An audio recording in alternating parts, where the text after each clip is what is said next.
Bapa Surgawi, dalam nama Tuhan Yesus Kristus, sebentar hamba-Mu akan membawa renungan firman Tuhan dengan tema nilai-nilai kekekalan. Urapi hamba-Mu Bapa dengan urapan Roh Kudus-Mu, sehingga hanya kebenaran firman Tuhan yang diberitakan. Di dalam Kristus Yesus kami sudah berdoa dan mengucap syukur. Amin. Baik, keluarga Kristus, keluarga kerajaan sorga, saat ini kita akan melanjutkan pengajaran kita. Kita akan belajar tentang nilai-nilai kekekalan, yang saat ini sudah memasuki episode yang ke-8, nilai-nilai kekekalan bagian yang ke-5. Segera kita akan membaca ayat-ayat renungan firman Tuhan kita, terdapat di dalam Yohanes 6 ayat yang ke-54. Pada malam hari ini juga ayat-ayat pembacaan kita semuanya diambil ya, dari Injil Yohanes. Karena Injil Yohanes banyak menceritakan atau mengabarkan tentang kehidupan yang kekal itu sendiri. Yohanes 6 ayat 54. Barang siapa makan dagingku dan minum darahku, ia mempunyai hidup yang kekal, dan aku akan membangkitkan dia pada akhir zaman. Nah, kita pada malam hari ini juga belajar hal-hal kekekalan atau hal-hal hidup yang kekal dari makan perjamuan kudus. Jadi di sini, barang siapa makan dagingku dan minum darahku. Jadi kalau kita memperingati kesengsaraan Tuhan Yesus atau pengorbanannya di kayu salib, ada banyak gereja setiap bulan 1 kali, ada yang 2 kali. Boleh-boleh saja. Ada yang setiap minggu. Boleh-boleh saja, ya. Tidak ada ketentuannya yang khusus, ya, tetapi setiap kali ya kita di sini makan daging dan minum darah yang dilambangkan dari makan roti yang melambangkan tubuh Kristus atau daging Kristus, dan minum darah Kristus dari anggur, ya. Makan roti dan minum anggur, ya, itu melambangkan ini daging Yesus dan darah Yesus. Ini melambangkannya. Jadi kita diharuskan ya untuk memperingati sesering mungkin ya untuk makan tubuh atau makan daging Yesus dan minum darah Yesus. Ini mempunyai pengertian rohani ya, bukan arti jasmani. Ya, jadi pengertian rohaninya adalah kita mengikuti perjamuan kudus, yaitu minum atau makan tubuh Yesus dan minum darahnya yang dilambangkan melalui roti dan anggur. Nah, di sini pengertian untuk menguatkan ya iman kita kepada Tuhan Yesus. Barang siapa makan dagingku dan minum darahku, ia mempunyai hidup yang kekal. Jadi kalau kita ingin memiliki atau mempunyai kehidupan yang kekal, kita harus sesering mungkin memperingati dengan makan tubuh dan minum darah Yesus yang dilambangkan dari roti dan anggur tersebut. Sesering mungkin kita mengikuti itu, kita mempunyai hidup yang kekal. Kita dikuatkan. Ya. Di situ setelah kita minum darah atau kita makan tubuh dan minum darah Yesus, kita disucikan, diguduskan, diampuni segala dosanya, dibenarkan, ya, dan banyak hal-hal yang baik untuk perkembangan iman kita. Ya. dan aku akan membangkitkan dia pada akhir zaman. Tadi perjamuan kudus itu hal yang penting. Dan yang kedua, dan aku akan membangkitkan dia pada akhir zaman. Jadi ini nilai pelajaran yang penting bagi kita, bahwa hanya Yesus Tuhan yang dapat membangkitkan setiap manusia atau orang yang beriman kepadanya, membangkitkan mereka pada akhir zaman. Di luar Yesus, tidak ada satu pribadi pun yang dapat membangkitkan manusia pada akhir zaman nanti. Hanya Tuhan Yesus. Mantap ya. Jadi kita memiliki Tuhan Yesus yang dapat memberikan kepada kita kehidupan yang kekal, mempunyai kehidupan yang kekal, dan dia dapat membangkitkan kita pada akhir zaman nanti. Yaitu nanti setelah kita diubah, tubuh yang dapat binasa menjadi tubuh yang tidak dapat binasa, itulah kita dibangkitkan untuk menerima kemuliaan yang kekal di sorga yang kekal juga. Ya.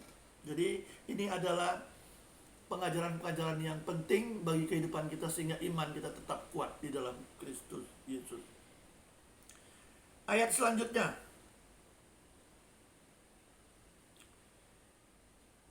Yohanes 6 ayat yang ke-68. Jawab Simon Petrus kepadanya, kepada Yesus, Tuhan, kepada siapakah kami akan pergi? Perkataanmu adalah perkataan hidup yang kekal.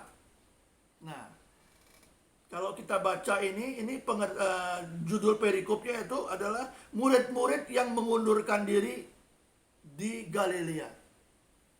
Jadi acap kali Tuhan kalau mengajar, ya, itu pengajarannya itu kadang-kadang agak sedikit keras, ya. Keras, tapi dia tegas dan jelas, pengertiannya dan maknanya jelas, ya.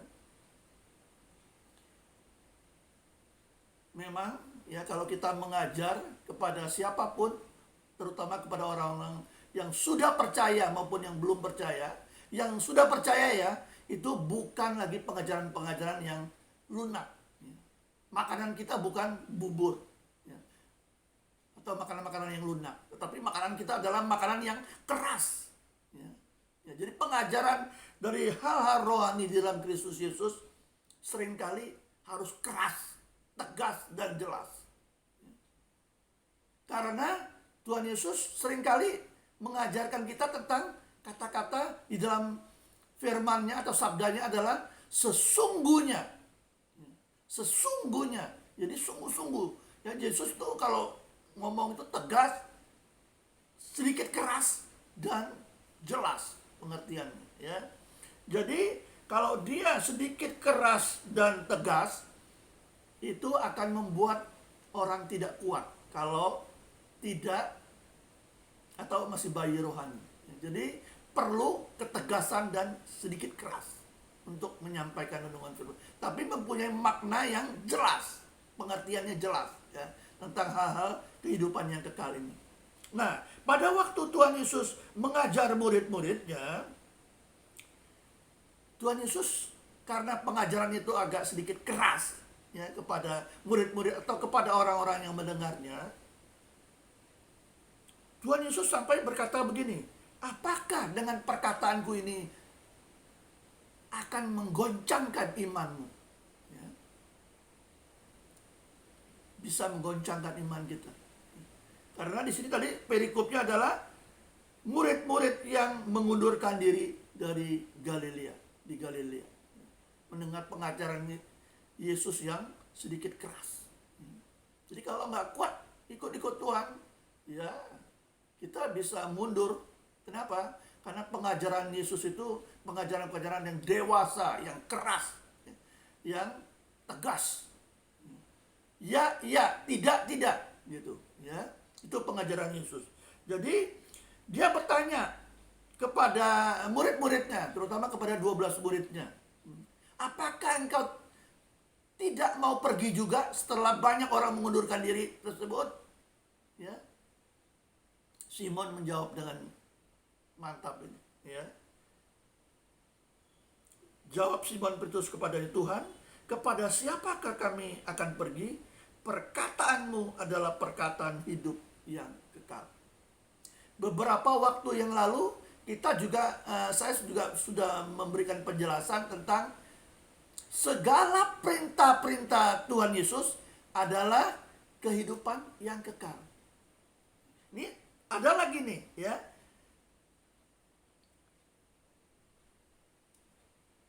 Perkataanmu adalah perkataan hidup yang kekal. Kemarin, ya, beberapa waktu yang lalu, perintah-perintahmu adalah hidup yang kekal. Sekarang, perkataanmu adalah perkataan hidup yang kekal. Ya. Pengertian yang sama, ya. Jadi satu ayat dengan ayat yang lain selalu berhubungan atau bersinergi, ya. Bahwa pengajaran Tuhan Yesus itu benar adanya. Ya. Ada kaitan satu dengan yang lain, antara ayat satu dengan ayat lain, tapi mempunyai makna dan pengertian yang sama, ya. Jadi perintah-perintahmu adalah hidup yang kekal, perkataanmu adalah perkataan hidup yang kekal, ya. Jadi di sini ada mempunyai pengertian perintah-perintahmu, ya, atau perkataan-perkataanmu, atau bisa juga sabda-sabdamu, bisa juga firmanmu, atau perintah-perintahmu tadi, ya, dan titah-titahmu, ya. Itu semua seringkali dalam firman Tuhan kita katakan semua perkataanmu adalah kehidupan yang kekal, semua perintahmu adalah hidup yang kekal, semua firmanmu dan sabdamu destinasinya, tujuannya adalah hidup yang kekal. Itu Tuhan Yesus mengajarkan kepada kita. Kita baca lagi ayat di Injil Yohanes 5 ayat 21. Sebab sama seperti Bapa membangkitkan orang-orang mati dan menghidupkannya, demikian juga Anak, yaitu Yesus, ya, menghidupkan barang siapa yang dikehendakinya. Ini tadi juga ada kaitannya lagi dengan yang tadi, ya. Sini dikatakan, dan aku akan membangkitkan dia pada akhir zaman. Jadi di sini juga menyatakan antara Bapa dan Anak itu satu kesatuan. Karena sama seperti Bapa membangkitkan orang mati dan menghidupkannya, demikian juga Yesus sebagai Anak menghidupkan barang siapa yang dikehendakinya. Tadi kita baca Tuhan Yesus akan membangkitkan manusia pada akhir zaman nanti, ya. Ini sama nih pengertiannya, ya. Anak atau Yesus menghidupkan barang siapa yang dikehendakinya. Menghidupkannya dengan apa? Dengan membangkitkannya, ya. Jadi ini suatu pelajaran yang kita bisa pelajarin bahwa hanya pribadi Bapa Yesus, ya, dalam satu kesatuan Bapa, Anak, dan Roh Kudus yang bisa membangkitkan atau menghidupkan mereka yang sudah mati, barang siapa yang dikehendakinya. Ya, jadi ada kaitannya tadi, ya, pengertian dan persamaannya sama dengan tadi, ya, bahwa aku akan membangkitkan dia pada akhir zaman. Mantap, ya, pengertiannya sama itu, ya. Jadi hanya Yesus yang dapat membangkitkan atau menghidupkan manusia, barang siapa yang dikehendaki. Hanya pribadi Yesus. Jadi kita bangga sekali beriman kepada Tuhan Yesus karena Yesus adalah pribadi yang dapat menghidupkan, ya, manusia yang mati secara jasmani, dapat membangkitkan atau menghidupkannya untuk memakai nanti tubuh kemuliaan atau tubuh yang tidak dapat binasa. Hanya Yesus. Mantap, ya. Sebagai ayat yang terakhir, kita akan baca di Injil Yohanes 4 ayat yang ke-36. Nah, ini lebih banyak saya akan nanti memberi penjelasan tentang tema nanti ya. Nanti di layar setiap minggunya tema itu banyak saya berbicara dari Injil Yohanes 4 ayat yang ke-36. Sekarang juga penuai telah menerima upahnya dan ia mengumpulkan buah ya untuk hidup yang kekal. Sehingga penabur dan penuai sama-sama bersuka cita. Nah, di sini kita akan banyak belajar tentang penabur dan penuai mengumpulkan buah. Ya. Buah apa ini? Ya. Buah ya, di dalam Alkitab pengertian rohaninya banyak bicara tentang jiwa-jiwa yang bertobat dan diselamatkan. Ya. Jadi penabur dan penuai. Siapa itu penabur dan penuai? Penabur dan penuai setiap hamba-hambanya, ya, setiap orang-orang percaya yang memberitakan Injil. Ya, saya ini sekarang bisa dikatakan penabur. Ya. Menabur apa? Menabur firman. Ya, ini saya sampaikan di firman ini. Ya. Jadi saya bisa dikatakan penabur tidak? Iya, saya penabur. Menaburkan firman supaya setiap orang yang mendengar dan merespon firman yang saya sampaikan atau renungan yang saya sampaikan, jikalau mereka meresponnya, mereka bisa mengaku dosa, mereka bisa bertobat, minta pengampunan Tuhan, dan saat itu mereka berkata kepada Tuhan Yesus, Engkaulah Tuhan dan Juru Selamatku, aku percaya kepada Engkau sebagai Yesus Tuhan. Ya. Jadi tugas penabur kita waktu kita menabur firman kepada YouTuber, kepada pendengar-pendengar, ya, kepada kekasih-kasih Tuhan, kepada keluarga Kristus, terutama yang di luar Kristus. Ya.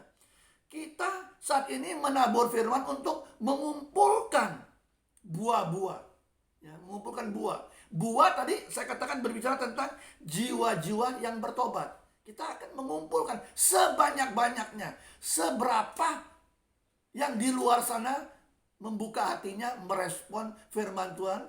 Kita sebagai penabur mengumpulkan jiwa-jiwa yang bertobat untuk diselamatkan di dalam Kristus Yesus, ya, untuk kehidupan yang kekal. Jadi tujuan kita, ya, menabur firman supaya setiap jiwa yang di luar Kristus yang merespon firman Tuhan, mereka membuka hatinya, mereka menerima Tuhan Yesus, mereka bertobat dan diselamatkan.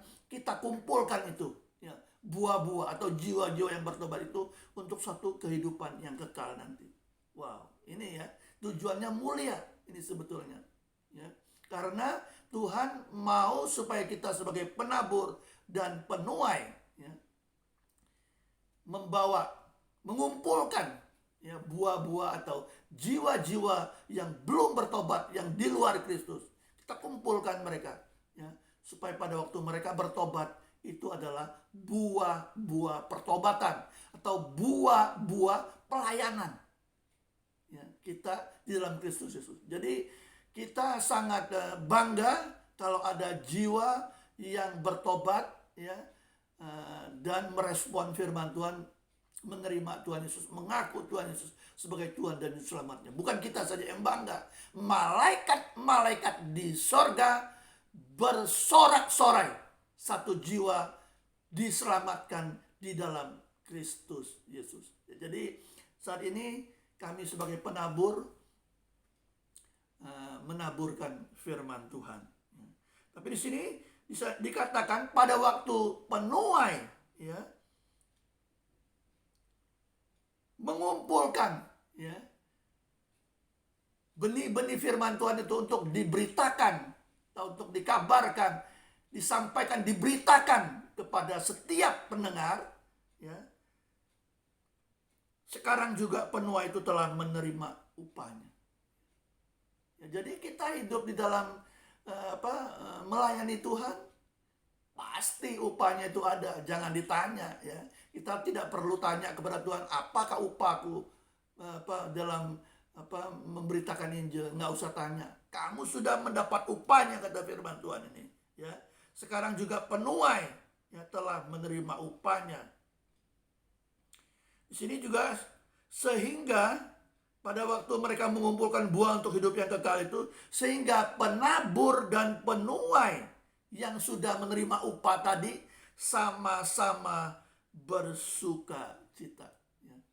Jadi kebanggaan kita adalah sukacita dalam Kristus Yesus kalau jiwa-jiwa banyak bertobat dan diselamatkan di dalam Kristus Yesus. Itu adalah buah-buah pelayanan kita di dalam Kristus Yesus. Itu adalah suatu keindahan, ya.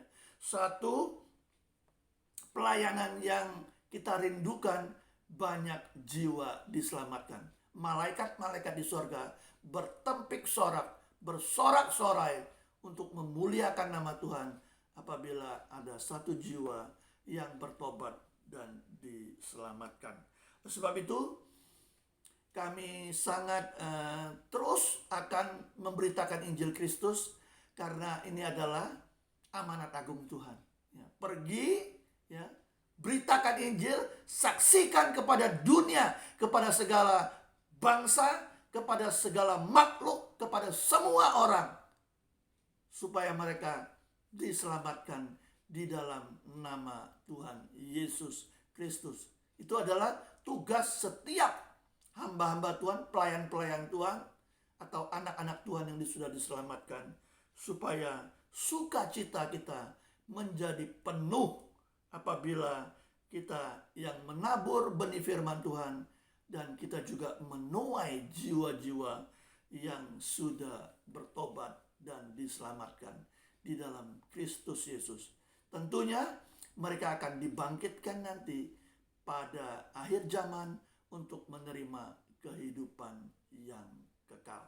Bapa di surga, di dalam Kristus Yesus, pada malam hari ini Bapa, kami banyak juga belajar tentang kehidupan yang kekal dari tema nilai-nilai kekekalan, karena kami tahu hanya Tuhan Yesuslah yang dapat membangkitkan atau menghidupkan manusia yang sudah mati secara jasmani. Tuhan Yesus akan sanggup menghidupkan atau membangkitkan mereka pada akhir zaman nanti untuk memakai tubuh kemuliaan untuk menerima kehidupan yang kekal. Sebab itu Bapa, kami percaya firman Tuhan terus menguatkan kami. Kami sebagai penabur benih-benih firman Tuhan, kami terus ingin mengumpulkan buah-buah atau jiwa-jiwa yang bertobat dan diselamatkan, dan supaya mereka menerima kehidupan yang kekal yang hanya ada di dalam Kristus Yesus. Firman Tuhan sangat meneguhkan dan menguatkan kami. Semua penabur dan penuai bersuka cita dan sudah menerima upahnya.